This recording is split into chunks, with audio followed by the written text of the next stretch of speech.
In this segment of the iBox 101 video series, we're going to be talking about stance and stepping.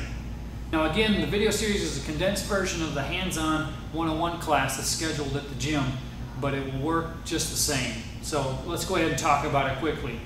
First thing that you need to recognize with the stance is how important it is foundationally. Without a good, strong foundation, a boxer, a kickboxer, a wrestler, anybody in the combat sports world would fail. The foundation is key to throwing a hard punch. It's also key to throwing a strong kick and keeping your balance at the same time. So let's talk about the stance real quick. We're going to go ahead and start out getting into a shoulder width position with our feet. So a quick and easy way to do this is to stand with your feet together. Bend your knees slightly, tip your toes out to the sides as far as they'll go, bring your heels parallel to each other. This should put you in a shoulder wide position.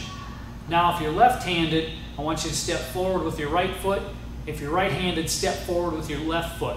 Natural step forward one time. At that point, turn your heel and your feet at a 45-degree angle from where you just were. Roughly your back foot will be more like 60 degrees. It'll be out just a little bit further. Front foot at about 45 degrees. And the front foot is always pointed towards your opponent or your target. All right? From this point, we're going to bend our knees slightly, almost pretending as though you're sitting on a stool behind you. Okay? You're balanced in the center, front to back. You're also going to be balancing your weight front foot, back foot. Always staying centrally balanced between the 2 feet. Boxers are going to be slightly forward on their front leg. Kickers slightly back on your back leg. But always keeping that kind of that core straight down the center. All right, from that point, we're going to go ahead and bring our hands up to our head. What you're going to do is you're going to go ahead and point your thumbs out to the side, bring them up, and touch your cheekbones with them. All right, so from the side you can see this is where your hands are going to remain, right here at your cheek level. Now you'll hear me call out home stance on occasion, and that's because I'm seeing your hands dropping down to your sides. Maybe your stance is off. Home stance is going to be the stance. It's going to contain your hands, elbows are parallel in front of you, distance up in front, knees are slightly bent, and you're balanced well. Your home stance is always going to be with your power hand back.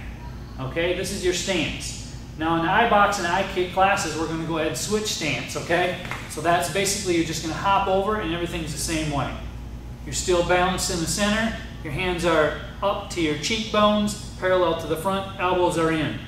Okay, but now your power hand is out front, your lead hand is out front, as opposed to the other direction, because we want to stay balanced and we want to work both sides in both stances. Okay, back to your home stance, power's in the back. This is always your lead hand in your home stance will be your front hand, lead foot in your home stance is your front leg. Okay, so let's talk quickly about stepping. Stepping from your home stance, you always step with the lead foot.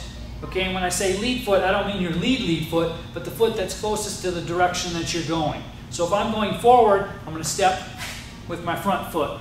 If I'm going back, I'm going to step first with my back foot.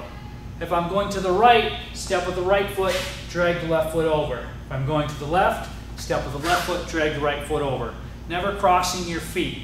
Okay, and the reason I say to drag your other foot is because you want to keep your feet really close to the ground. Okay, you're always on the balls of your feet. Some would call it up on your toes. You're not quite up on your toes. You're on the balls of your feet. Your heels are slightly off the ground. Always ease of movement is what you're looking for, because you never want to strain those knees, hips, or ankle joints. So you're always going to stay light on your feet, and you're moving your steps back and forth. Another key tip for this is as you step, let's say to the right with your right foot, be pushing off with your left foot at the same time. You can actually slide over quickly or front to back. All right, there we go. Proper stance, proper foundation, make for a really excellent technical workout. Stepping, work on those steppings as you're going around the bag, as you're avoiding an opponent, making sure you're not crossing your feet, keeping those knee bent, keeping up on the balls of your feet, so as you throw techniques, you're actually constantly turning those hips. Thanks for watching the stepping and the stance segment of the iBox 101, and we'll see you guys in class.